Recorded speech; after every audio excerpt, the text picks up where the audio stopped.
তাহলে তরঙ্গ কয় ধরনের? দুই ধরনের। কি কি?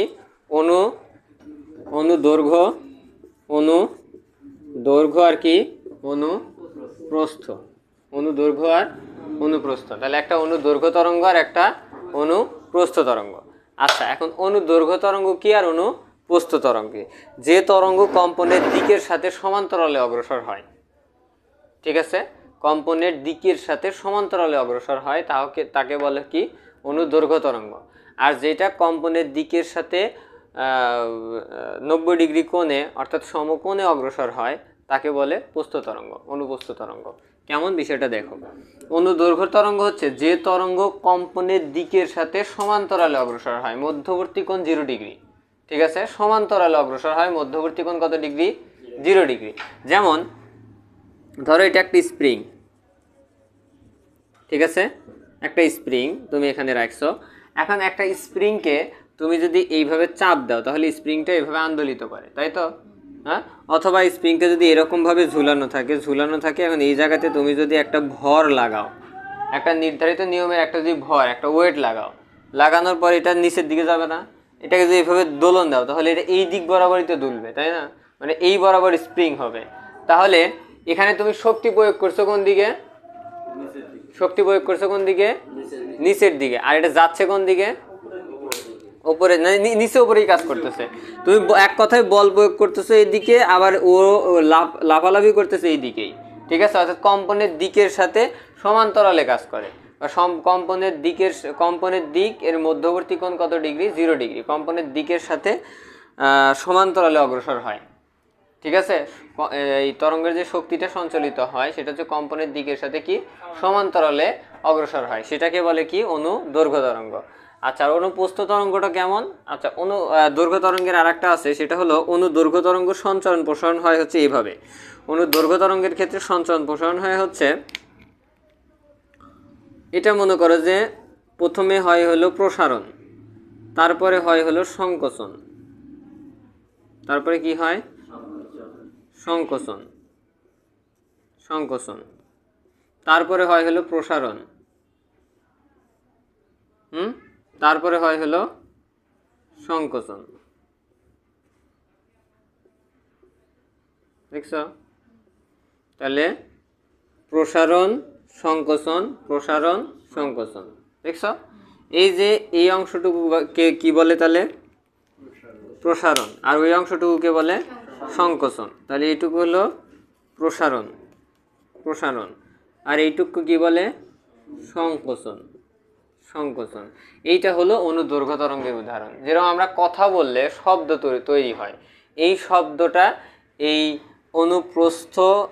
অনুদৈর্ঘ্য তরঙ্গ ভাবে আমাদের কানে পৌঁছায়। অর্থাৎ শব্দ বাতাসে সঞ্চালিত হয় হচ্ছে এইভাবে, এরকম ভাবে, ঠিক আছে, এরকম ভাবে সঞ্চালিত হয়, বুঝছো?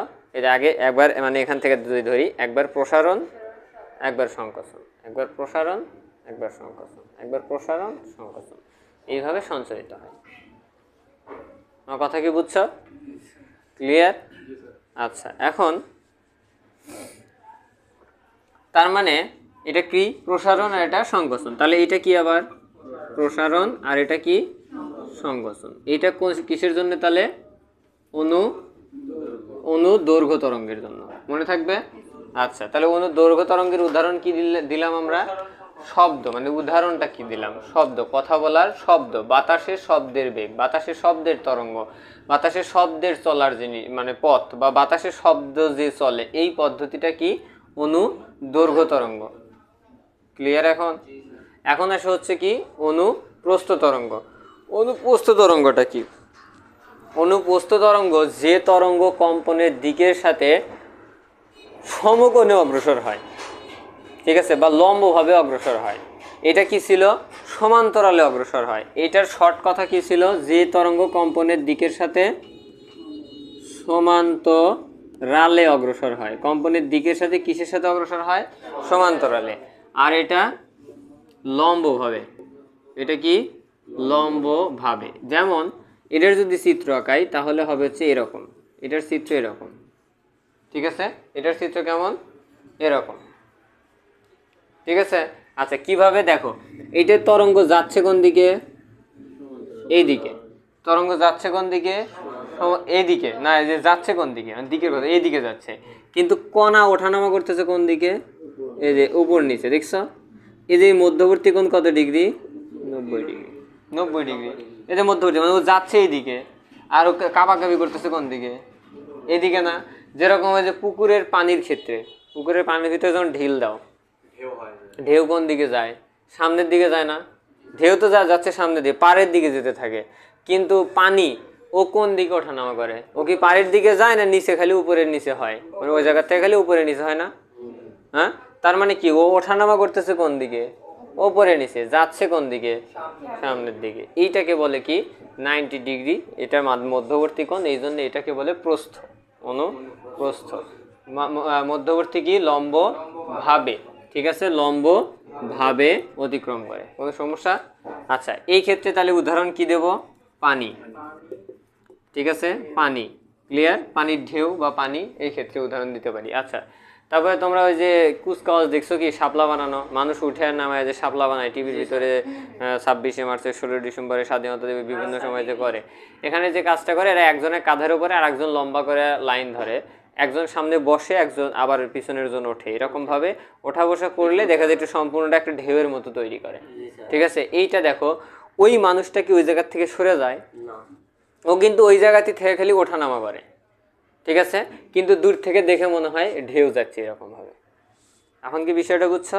এই জন্য কণাটা, বস্তুটা ওই জায়গাতে থাকে, শুধু আর শক্তি সঞ্চালিত হয়, ঠিক আছে। এটার উদাহরণটা কি তাহলে, পানির ঢেউ। আচ্ছা, পানির ঢেউ। আচ্ছা এই ক্ষেত্রে দেখো তাহলে এটা কি প্রসারণ সংকোচন ছিল, তাহলে এইটা হচ্ছে, এটা হলো এইটাকে বলে হলো তরঙ্গ শীর্ষ, এটাকে বলে কি তরঙ্গ শীর্ষ, আর এটাকে বলে কি তরঙ্গ পাদ, ঠিক আছে, তরঙ্গ শীর্ষ আর তরঙ্গ পাদ মানে নিচের অংশগুলা, ঠিক আছে। আচ্ছা এর এই যে এইটার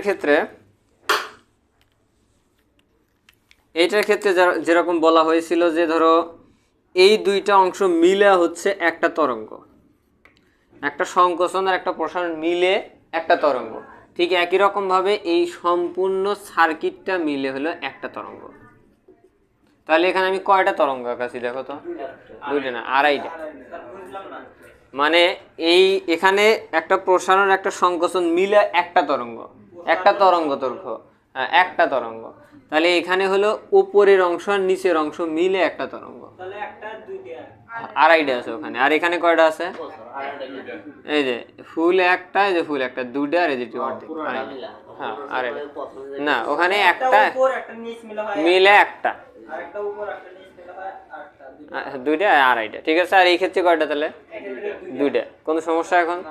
আচ্ছা এটা একটু তুলে নাও দ্রুত।